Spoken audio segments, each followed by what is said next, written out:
grand ennemi de l'homme, ce n'est pas le péché, ce n'est pas le diable, c'est l'ignorance. Et pour chasser l'ignorance, il faut que la lumière soit. Église évangélique Grâce Académie. Une église, une vision, un ministère évangélique. Une ambassade du royaume de Dieu, un peuple d'adorateurs, un centre multiracial, une église sans cloison, une voix prophétique, une vision pour sa génération. Nous prêchons et vivons l'évangile du royaume. Grâce Académie.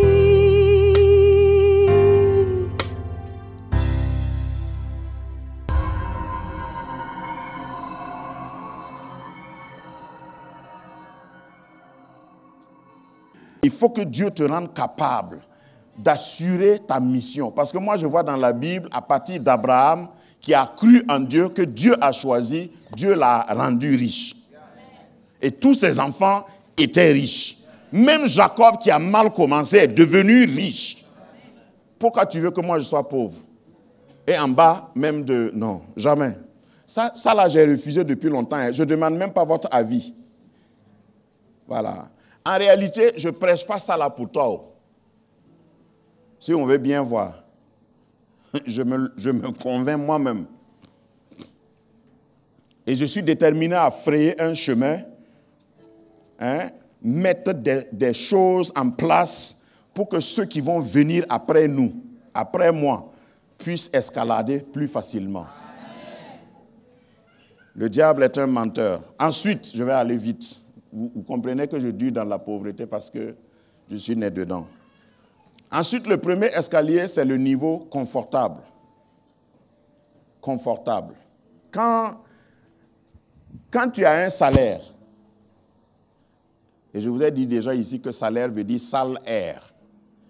Ok? Ton air là est bizarre. Voilà.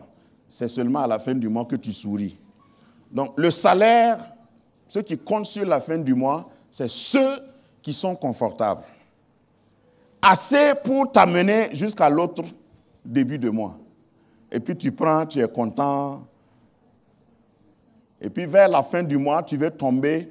Et puis un autre mois te cueille, un autre salaire te cueille. Tu es là. Et puis on voit que ça bascule. Et puis... tu tombes jamais, mais tu n'es jamais debout longtemps. Survival. Une vie de survie. Tu n'es pas mort, tu n'es pas vivant, vrai, mais tu es là.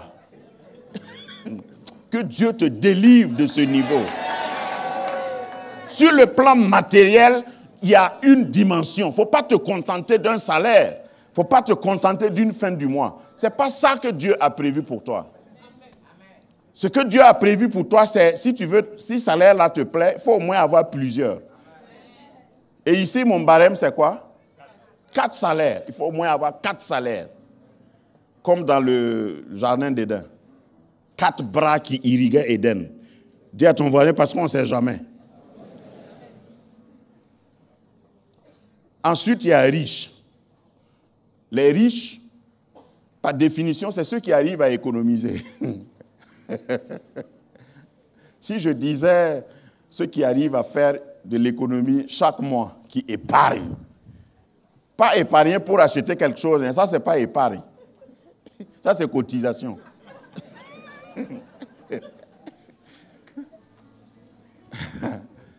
Quand tu mets 20 000 francs à la fin du mois, de côté chaque fin du mois, parce que tu vas acheter un terrain, ça c'est pas épargne.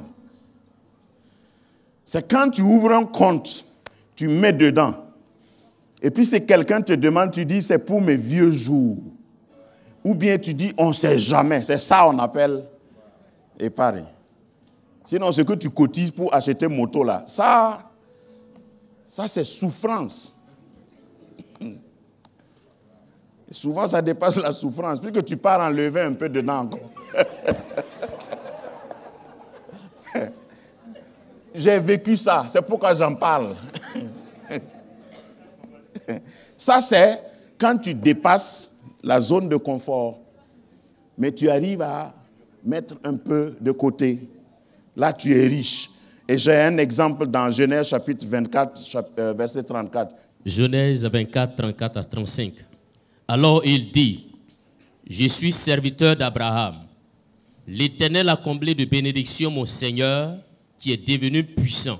Il lui a donné des brebis et des bœufs, de l'argent et de l'or, des serviteurs et des servantes. C'est bon. Demande à ton voisin, tu as des serviteurs?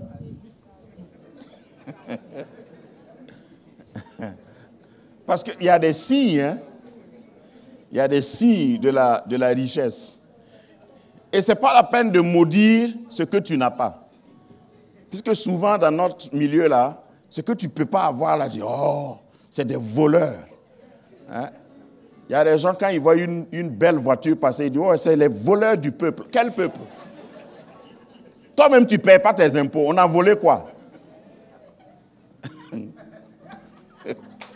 Ça, c'est l'argent. C'est l'argent du peuple. Que Dieu libère toute personne avec cet esprit. Parce que ça, c'est un esprit venu tout droit de l'enfer. Ce que tu n'as pas, tu es en train de maudire. L'employé d'Abraham va et dit, Dieu a béni mon patron.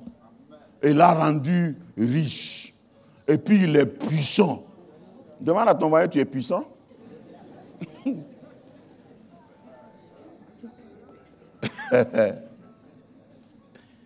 Ensuite, l'autre escalier, c'est les fortunés, ce qu'on appelle les fortunés.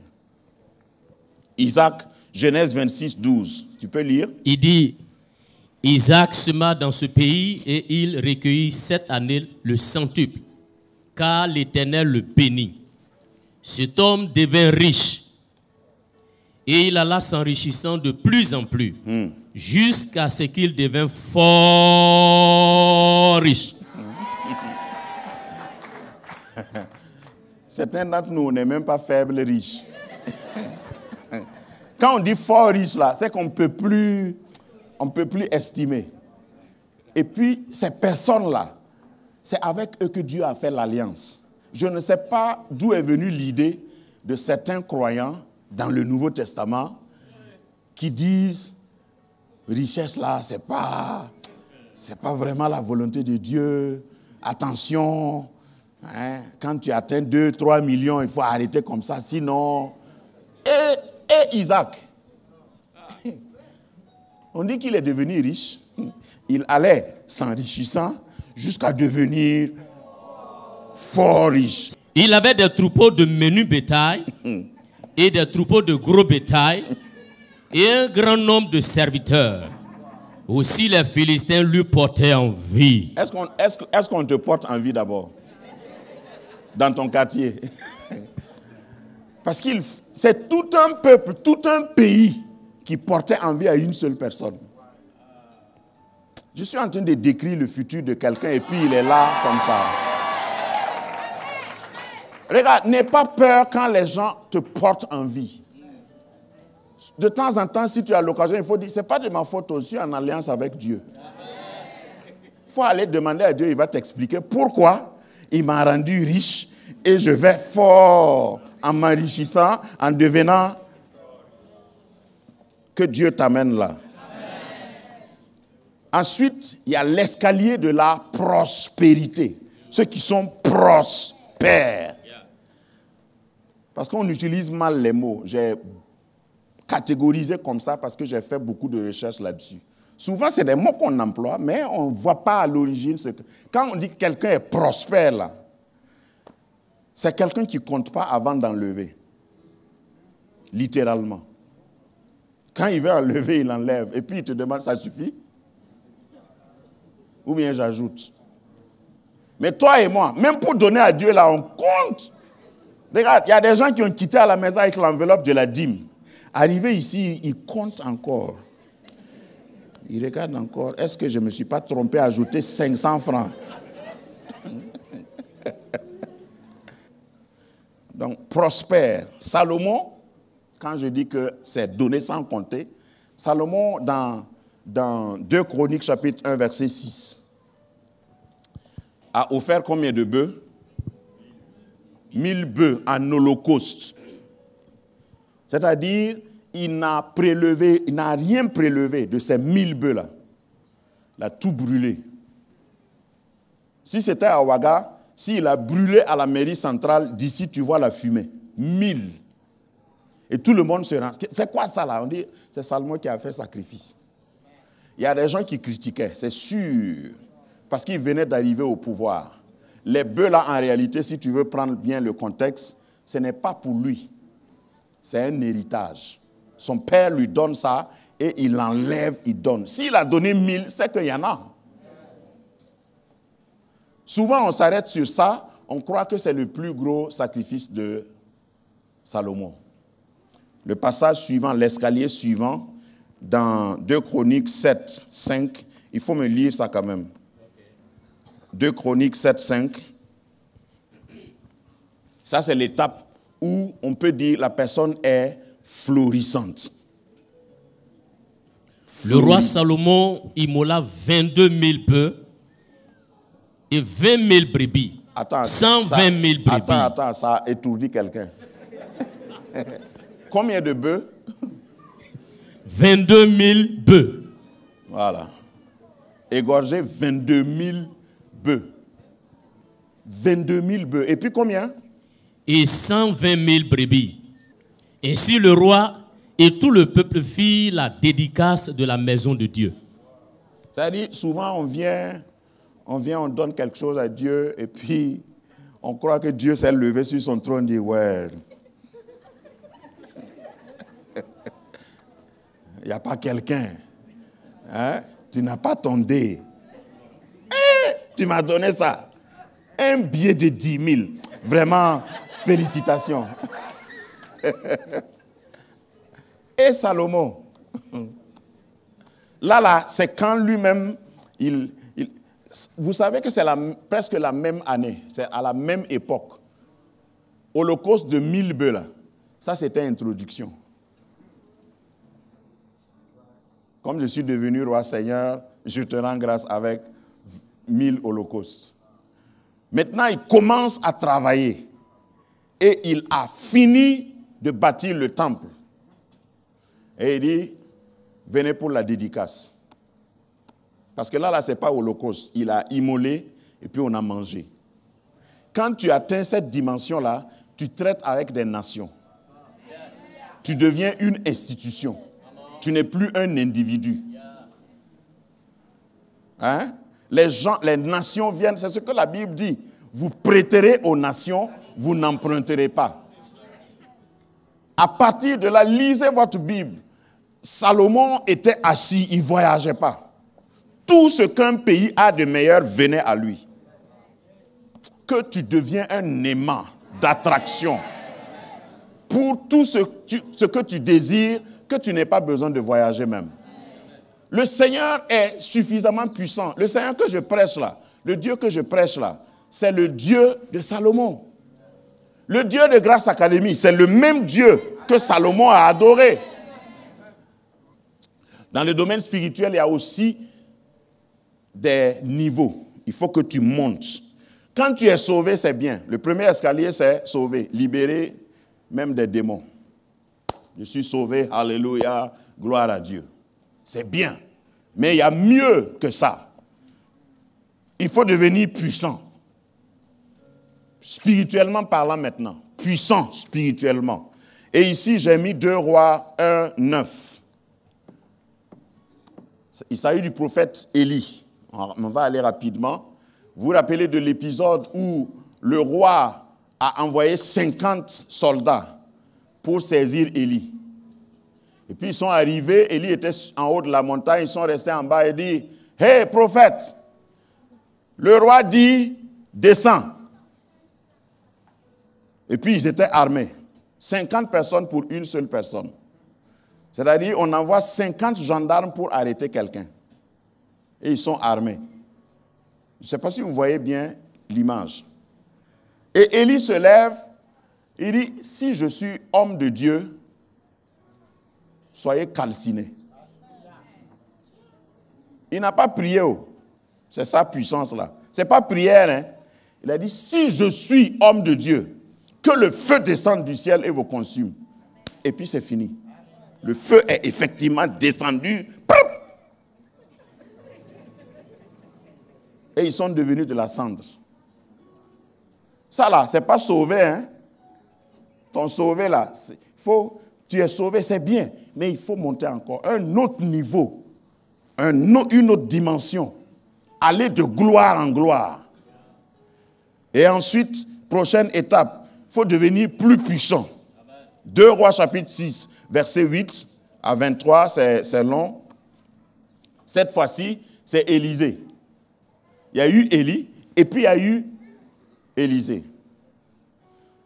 Je suis de ceux qui croient, et je crois fermement que vous devez faire plus que ce que j'ai fait, sinon ça ne vaut pas la peine, le sacrifice ne vaut pas la peine. Regardez, j'aime toujours parler d'Élie et Élisée. Élie n'avait pas à manger. Élie souffrait, mais il a souffert pour laisser un héritage. Quand Élisée a ramassé son manteau, Élisée dormait dans des chambres hautes, pas à côté de réservoirs qui tarient. Ou bien vous ne connaissez pas les deux histoires. Souvent, on s'intéresse aux miracles qu'ils ont faits, mais on oublie comment les deux ont vécu. Quand Élisée a commencé son ministère, il bâtissait sur quelque chose qui existait déjà. Une renommée, une réputation que son père a laissée. Et puis tout le monde, la Bible ne dit pas ça, mais vous devez le comprendre, tout le monde voyait qu'il portait le manteau de son père. Donc il y a des gens, avant qu'il n'arrive, il y a des gens qui s'informent et disent, hey, il ne faut pas jouer avec lui. Hein. C'est le manteau de son papa là qu'il a. Hein? Celui, tu ne te rappelles pas? Tu n'as pas lu dans Citoyen en 1950, il a brûlé des prophètes, des soldats là. Il faut le laisser tranquille. C'était comme ça. Et Élisée dormait. Vous vous rappelez de la veuve, de la femme, la Sunamite, qui a construit en haut, mettre une chaise, un lit et une table avec de la lumière, un chandelier. Donc quand il vient, c'est là qu'il se repose. Et puis cette chambre-là a été construite spécialement. Personne ne dort là-bas. Élie n'a pas eu ça. Que ta souffrance serve à ta progéniture, pour qu'il soit libéré de certains esclavages. Et si j'avais le temps, j'allais te dire, hein, avec verset à l'appui, que c'est parce que Élie a travaillé ainsi que son fils a prospéré. Amen. Donc, autour d'Élisée, ce n'était pas 50 personnes, mais une armée qui est venue pour l'arrêter. Et puis, il a exécuté de la même manière. Ce n'est pas jeûne et prière. Hein? Ce n'est même pas jeûne de Mardoché, n'en parlons pas d'Esther. Il a seulement parlé. Quand tu pries, tu gesticules, tu pries sur un pied, tu fais des pirouettes là. Tu es à une dimension donnée. On arrive à une dimension où le gars ne prie même pas. Il dit, si je suis serviteur de Dieu, que. Et puis c'est fini. Moi j'aime ça. Que Dieu te fasse arrêter tes arrêteurs. C'est-à-dire ceux qui viennent pour t'arrêter dans ta carrière, ceux qui essaient de t'arrêter dans ta progression sociale, maritale, que Dieu les arrête. Et que Dieu te donne la force de les dominer. Au nom de Jésus. Et puis nous allons plus haut. C'est encore plus glorieux quand tu laisses après toi une puissance. J'ai formulé ça comme ça. Je ne savais pas comment le dire. Mais après Élisée, on parlait toujours d'Élisée. Élisée avait tellement de puissance sur le plan spirituel en lui que quand il a été enterré, des années après, certainement, parce qu'on a creusé, ça veut dire que la tombe là s'est confondue à la terre. Et vous savez qu'il faut beaucoup de temps pour que ça devienne comme ça. Et on a creusé, et en creusant, on n'a pas su que c'est dans une fosse qu'on creusait, donc ça a été bien damé. Je décris tout ça pour que tu saches que ce n'est pas la même année. Et quand on a déposé le cadavre, certainement, la Bible dit sur les ossements, mais si on avait vu les ossements, on n'allait pas enterrer. certainement que le cadavre d'Élisée était plus bas. On ne voyait pas. Je ne sais pas si vous comprenez. Mais quand on a déposé le cadavre qu'on voulait enterrer, les eaux qui sont en bas, qui ont contaminé le sol, jusqu'au niveau où ils se sont arrêtés de creuser, quand cette terre a touché, le cadavre s'est levé et dit « Hey, vous m'amenez où comme ça? C'est quoi? Mani là-bas. » Je suis sûr qu'il a commencé à parler.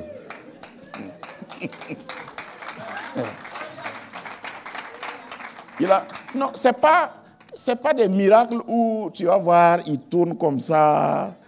S'il faisait ça là, les gens allaient avoir le temps de... Moi, je suis sûr que le monsieur s'est levé et dit « Hey, c'est quoi? Vous m'avez mis ici, pourquoi ?» Et puis on s'est rendu compte que... Regarde, là où tu t'es assis, là où tu es passé, après ton départ, il y aura des traces. Quelqu'un ne comprend pas ce que je suis en train de dire. Regarde, tu peux même t'asseoir sur une chaise. Je parle de puissance spirituelle. La personne vient s'asseoir là-bas et puis elle est guérie. Tu peux rester dans un poste et puis à cause de toi, même après ton licenciement, celui qui vient là-bas, là, il dit, pourquoi vous m'avez mis dans ce bureau? Hein? Ça ne va pas, je n'arrive pas à dormir. Il y a quelque chose qui ne va pas. Celui qui était là, c'était qui? Et puis on commence à parler de toi. Je sais de quoi je parle. Certaines choses qui me concernent, je n'aime pas parler longtemps parce que ça va être mal interprété. Mais il y a un niveau de gloire où même ça ne demande pas ta présence. Tu es parti, hein? Mais si quelqu'un s'amuse, si quelqu'un vient provoquer, ce qui semblait mort, décomposé, se réveille et se met en mouvement et en action. Parce que Dieu qui est en toi ne permet pas ces choses-là. Ça s'explique. La parenthèse que je peux ouvrir à la fin, c'est que Élisée n'a pas eu de bon successeur. C'est pourquoi il a été enterré avec son onction. Fais tout quand tu es à côté d'un homme oint pour qu'il n'aille pas dans sa tombe avec son onction. Ce n'était pas l'intention de Dieu de laisser Élisée mourir, être enterré avec son onction. Mais Géasi, si tu ne le connais pas, Géasi, son serviteur, n'a pas été fidèle. Géasi, le serviteur d'Élisée, qui est allé vers Naaman pour négocier, prendre... Voilà. Donc, Élisée, à sa mort, n'a pas eu d'Élisée. Comme Élie a eu Élisée. Qui a crié, mon père, chat d'Israël et sa cavalerie. Et puis le manteau est descendu. Élisée, malheureusement, est allé dans sa tombe avec son manteau. Je prie que, dans l'autre aspect, tu ne meurs pas avec ton onction. Là, je parle à des parents ici. Regarde comment tu as travaillé, tu t'es battu pour garder une réputation, pour te bâtir une carrière, pour laisser une légende, pour travailler. Peut-être que toi-même, tu n'as pas été tellement riche, tu n'as pas eu tout ce que tu voulais, mais tu travaillais parce que tu regardais tes enfants. Que Dieu ne permette pas que tu meurs sans successeur. Et qu'après toi, ton nom devienne une référence. Il y a des gens qui sont morts longtemps et leur nom est une référence. Je prie que tu puisses laisser une légende pareille. Que ton enfant ne soit pas confondu à d'autres enfants. Quand on va dire le nom de ton enfant, que celui qui doit écrire là s'arrête et dit, tu es le fils, tu es la fille de... Ah bon? Sa vraie fille, son vrai fils. Et puis il dit, non, tu as le job. Tu as le poste. Oh, ça existe. Ça existe. Il faut que quand tu quittes Grâce Académie, tu vas quelque part. Quand on est Grâce Académie, c'est quoi? Parce que c'est tout ça. Jésus a dit dans Jean 17, je me sanctifie pour eux. Il y a des parents ici qui se sanctifient pour leurs enfants. Ça ne doit pas être inutile. Il y a certains sacrifices qui ne sont pas inutiles. Même si tu n'as pas été payé maintenant, je te dis au nom de Jésus que tu seras payé. et bien payé. Après ta mort, on parlera de toi. Et des gens bénéficieront de ton nom. Reçois cette faveur. La prochaine étape, quand je vais revenir, je parlerai de comment justement aller de gloire en gloire. Mais retiens aujourd'hui que c'est dans les 3 domaines. Ne va pas de gloire en gloire seulement spirituellement. C'est déséquilibré. Il faut pouvoir bannir les démons de ta maison, mais il faut aussi pouvoir bannir les moustiques et les mouches de ta maison. Ce n'est pas la même arme qui fait les deux. Voilà, tu peux prier, chasser les démons, mais pendant que je prêche, il y a des mouches qui me gênent. Des mouches là, des mouches païennes comme ça, qui n'ont pas peur de la sainteté de l'homme de Dieu. Mais si je reste dans le spirituel, je ne pourrai jamais vaincre ces mouches-là. Que le Seigneur te donne une foi réelle mais équilibrée pour que tu puisses escalader. Est-ce que tu as reçu quelque chose ce matin? Amen. Que la lumière